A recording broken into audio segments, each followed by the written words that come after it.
The alert survives 2 scans before anyone opens the archive.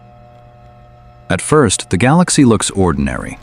No flare structure, no collision debris, just a small brightness increase sitting inside a stable catalog entry from years earlier. Then the classification systems stop matching. One process flags an active nucleus transition. Another rejects the signal as acquisition noise. A third requests manual verification and freezes distribution to partner observatories. That should have narrowed the event. Instead, the timelines separate even further. The ultraviolet rise starts too early. The infrared response lags behind. The X-rays arrive weaker than several active nucleus models predict. Researchers begin adjusting alignment offsets by hand because the automated overlays keep drifting apart after every new observation pass. The instruments still agree on the photons. The classifications stop agreeing on the event. Nobody closes the alert window. The older records load slowly across 2 monitors while the live feed continues updating in the corner of the room. A technician compares ultraviolet exposure data against the previous infrared pass and waits for the system to find a match. It finds almost nothing. That is the first problem. A normal variable galaxy should already have history attached to it. Prior events, spectral changes, archived observation flags.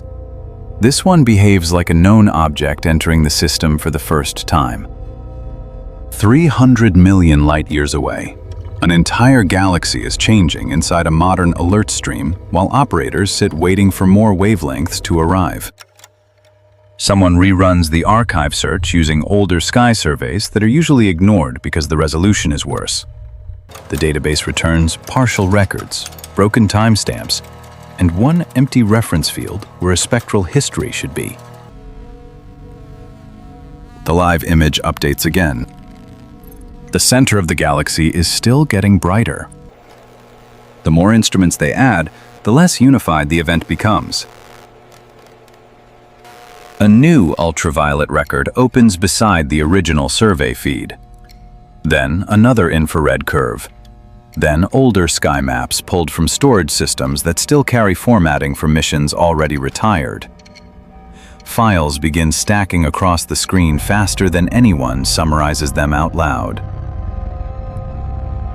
The ultraviolet output is nearly 4 times stronger than the older Galax pass from the early 2000s. That should have reduced the uncertainty.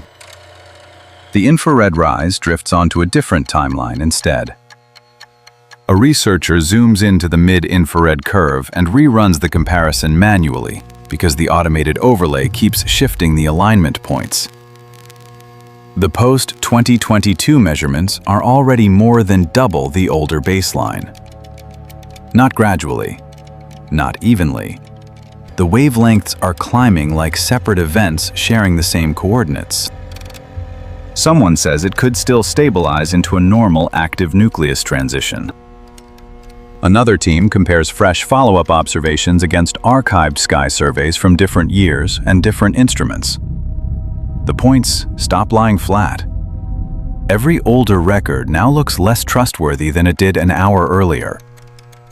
If this is one feeding event, the rise rates should at least resemble each other. They do not. The ultraviolet brightens first. The infrared continues climbing afterward. Delayed, uneven, as if different parts of the galaxy are reacting at different times to something still spreading through the center. Nobody fully trusts the classifications anymore. An operator keeps refreshing the incoming queue, while half-finished comparison plots remain open behind him. More telescopes are joining the response now. More wavelengths, more confirmation. And the event is becoming harder to describe. Then the high-energy sky changes. X-rays do not explain the case. They move the case. The new detection enters quietly through a high-energy monitoring queue that had not been central to the response until now. One additional source appears near the galaxy core. Weak at first, stable enough to survive verification. The screen category changes. A few hours earlier, the object still behaved like an unusual optical event with conflicting infrared structure. Now the response teams begin reopening older active nucleus models that had already been pushed aside because the timing looked wrong. Someone overlays the February 2024 X-ray detection against the ultraviolet rise and pauses before speaking. The curves do not match cleanly, but they no longer look unrelated either. That creates a different problem. If the source is beginning active nucleus activity, the X-rays make sense. Material falls inward. The center brightens. High-energy emission appears afterward. That should calm the room. Instead, the confirmation makes the classification less stable. An operator prints one comparison frame because the automated scaling keeps reprocessing the brightness range every time fresh data arrives. The center of the galaxy now behaves like something powered from inside the core itself. Not a passing flare, not observational noise, something persistent. But the transition still refuses to line up properly across wavelengths. The infrared remains delayed. The ultraviolet rose too early. The X-rays arrive later and weaker than several models predict. One researcher continues adjusting the timeline offsets by hand, while another waits for a fresh reduction pass to finish processing beside him.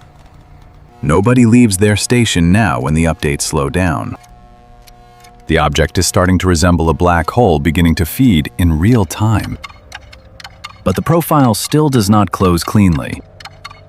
On one monitor, the X-ray source remains active while the classification field beside it still reads provisional.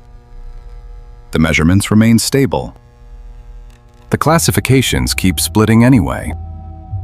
Two explanations remain active on the board at the same time. One column tracks the event as a black hole beginning sustained feeding activity. The other keeps the source classified as an unusual transient, still missing key signatures. Neither side disappears when new data arrives. That starts changing how people work around the system. A spectroscopy update finishes processing near midnight. Someone checks the emission lines first, before looking at the brightness curves. The expected broad features still do not appear clearly enough to settle the argument. A real awakening should leave a cleaner signature than this. But the galaxy keeps changing anyway. The central emission continues evolving across follow-up observations, while the older comparison models slowly stop fitting the live data. One researcher circles a delayed oxygen response on a printed chart and leaves it beside the keyboard for nearly an hour before anyone answers him. The response exists. It is just arriving years after the first optical rise began. Too late for a clean sequence.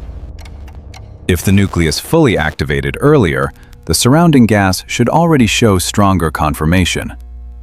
If the transition is still incomplete, the X-rays arrived too soon.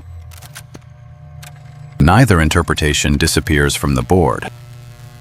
An operator updates the classification field again while keeping the previous version archived underneath it, because nobody wants to lose the earlier interpretation if the next observation shifts the profile back the other direction.